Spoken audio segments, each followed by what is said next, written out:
I also have to say, and this is an aside, but are there too many K-pop groups?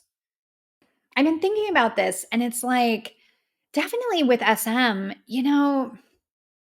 they debut Rise. They just give them a couple songs. They still haven't had an EP or a mini album. And then like weeks later, they're like, "Oh, this is another new boy group, new team."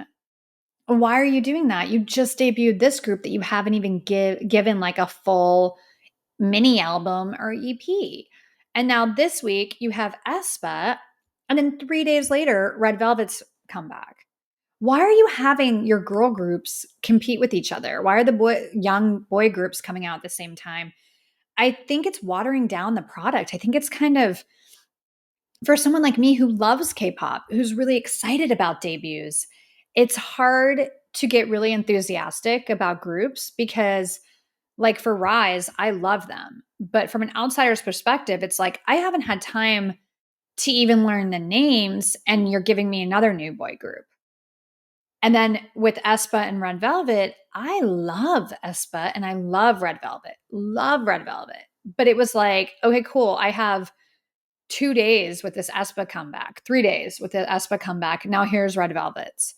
You're not giving fans time to absorb the music and to really enjoy the comeback. You're just throwing so much stuff against the wall to see what sticks. And I think it's a disservice, not only to the groups, but to the fans. And maybe I'm wrong on this, but I'm just talking as kind of a frustrated fan.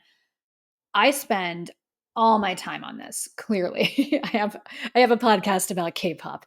Clearly, I'm obsessed with it.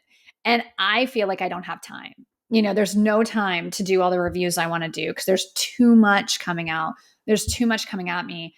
I wish we had less groups so the labels could just focus on that group. And that would be, in this generation, you get one boy group and one girl group. Go.